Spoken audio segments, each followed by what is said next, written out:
Hey, and welcome back to another video. So in this video, we'll be taking a look at this. This is a Nokia 3650 from around 2003 or 2002. I'm not sure exactly which year, but it's pretty old. It's almost close to about 18 years old.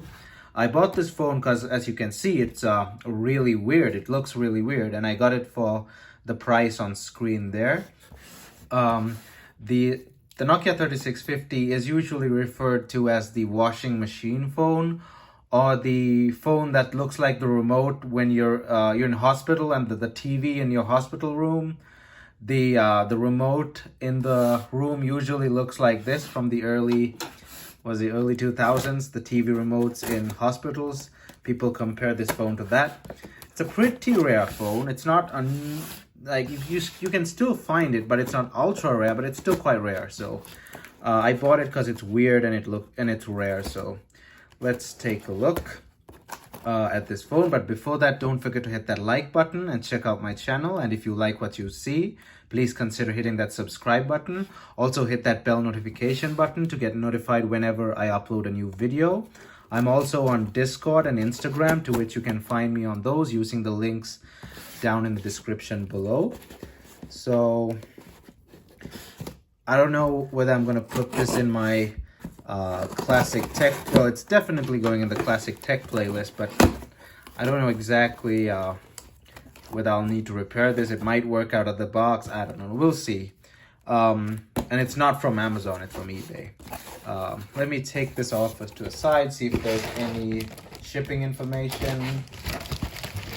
It's packed within a lot of other shipping packages. There's another one in there. He's ripped the address off that. And oh boy, there it is. Oh, well, there's hair on it as well. That's gross. I think I'll go sanitize this thing first because it looks pretty dirty. I'll sanitize this thing and be right back. So while I was cleaning it out, I noticed two things. First one is the battery's bloated, so it's probably no good. And the second thing is it came with a memory card, which was attached in there. I took it out and cleaned it as well. Unbranded, but it says made in Japan, so I'm not really sure what. I don't know. I gotta run that serial number and see who manufactured it. But I'm pretty sure it probably works still. And 16 megabytes for that time was probably a large amount, but I was too small back then to understand those. Made in Finland, so this one was made in the home country of Nokia, so because Nokia is a Finnish company. It's got these latches to hold things in place. Big old SIM card slot, not the small SIM card, we're talking full-size SIM card. Pretty hefty phone, well built. And I believe when you press this side, this should come off. Like these old Nokia phones, you could easily take them apart by pressing this. Yeah, but I'll do that later. Proprietary cable, the barrel connector. It could have a dock as well, because that's a dock connector. 2.5 millimeter headphone jack. So pretty interesting stuff. So I don't think this will turn on because of this messed up battery. Let's test the battery, see if there's any life in it. Where is my multimeter? Hold up. Pretty sure the battery does not have life. That's kind of obvious. But just for old time's sake, let's test it. I don't think the original owner of this thing has used this in the past, 10 years? Yeah, it's completely flat. There's none. This battery is toast. I don't even know why I'm testing it. So we need a battery that looks exactly like that, but I really don't have a Nokia battery like that on hand. So I'll have to find something out, figure something out.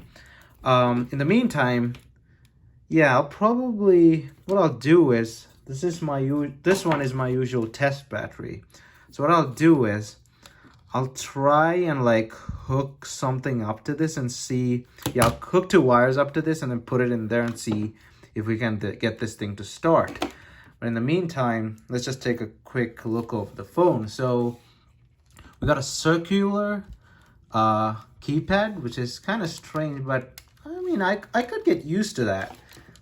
If you're texting with one hand, I could actually get used to that.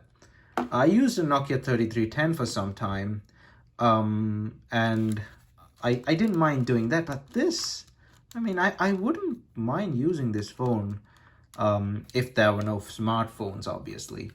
It's well built, VGA camera at the back, 1 by 2.8. It's in pretty decent condition. It was just a bit filthy, that's why I had to like clean it out. The back cover goes on like that, I think. Yeah, I need to press this for it to come off. Yep, so let's go rig a battery up and see what's up. Okay, so I've rigged up something weird, and I hope this works. So let's put the last wire in like that. See if we get anything. Nope. This battery is also fully charged and it's the proper voltage. That seems fine. It should work, hopefully. That other phone is just broken. Let's hold this down like that and try that again. What I will, wait, let me just make sure we have a complete loop on the battery terminals there. They may be, oh wait, let me just take this out for a quick bit because it probably is hitting the ground as well. This phone does not need a ground to work, however, I just want to be sure.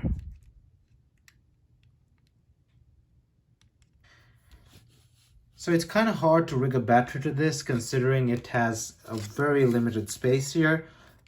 So what I thought I'll do is I'll just take it apart like so, and we're gonna figure something out. Just wondering how exactly does this whole thing come apart. There we go, that's much better. So we'll take it apart and let's see.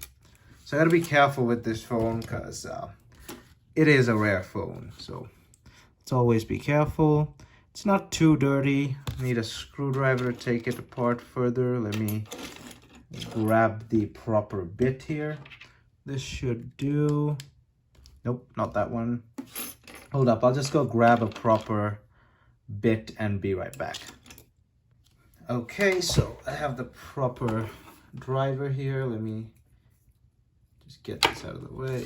Okay, so start taking the screws off. I'm just gonna fast forward this. Okay, so we have this out, and I think the battery is connected directly to the board like that, so we'll probably have to take this thing out as well, this it's connector like thing, but I'm not sure how I'm gonna get that out. But either way, the battery goes on there. So in the meantime, let's take a look at this board. It looks okay. It doesn't look water damaged or anything. Basic single board from the early 2000s. How does this display come apart? I do not want to try taking that apart right now, but okay, so the display is on contact. It's based on contact, so over there. Let's move that to a side. I want to try and get this out so I can. Okay, so that's out. Let's put the display back so that we know that the phone turns on. Okay, so this goes on like that. Now remember, this one in the corner is the negative, so this part is negative on this. Let's see if this does anything. That should at least start the vibrate motor. Let's try that again.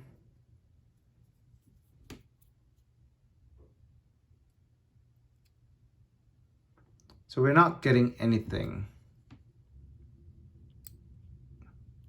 Yeah, so just to be sure, let's try a different battery. Nope, we're not getting anything. Usually the motor, the vibrate motor should start vibrating. So let's assume the vibrate motor is broken, which is highly unlikely. Highly unlikely. And let's see if the display turns on. Let me put this on like that.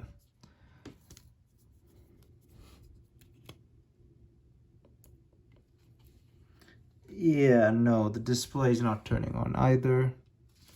Probably just a dead motherboard. So we'll take a closer look at this board maybe another time. So I took the the metal shields off, and I've been taking a closer look at all these parts, and nothing seems off. Like everything looks as it should be. So I'm just wondering why we're not getting any power. I'm just gonna heat this board up with a heat gun. You know the usual drill. I'll do it off camera because it's just wasting time.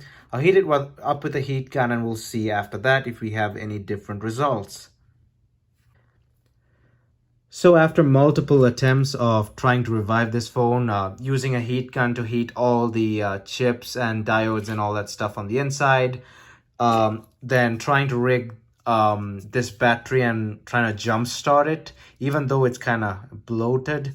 I tried to jumpstart it with a power supply, didn't work. Tried to directly use a power supply on this at, that was at around 3.9 to 4 volts. This runs on 3.7, not a big difference, so it's not going to fry anything. The power supply should have definitely turned the phone on if it was going to turn on. It didn't. So I tried all sorts of things. The board seems okay, but maybe there's just one of those chips on the inside that's just shot or something. This is a collector's item, so I'm not going to spend too much time on this. The fact that I have it alone is just enough for me, so maybe in the future I'll try and repair it. I don't know, but I'm not too eager to do it right now. I have the phone, I've taken its battery out. The memory card actually works, but it didn't have much on it. It had like a root file and a video of a Christmas tree or something, but the memory card does work. It's funny, even after all these years, this memory card still works. But yeah, so I guess I'll be leaving the phone like this for now, and maybe I'll look at it again in the future. I'll put it back together properly once I'm done with this video. And yeah, I guess that's the end of this video, and I hope you enjoyed it. Don't forget to hit that like button and check out my channel. And if you like what you see, please consider hitting that subscribe button. Thumbs up, and I'll see you guys in my next video.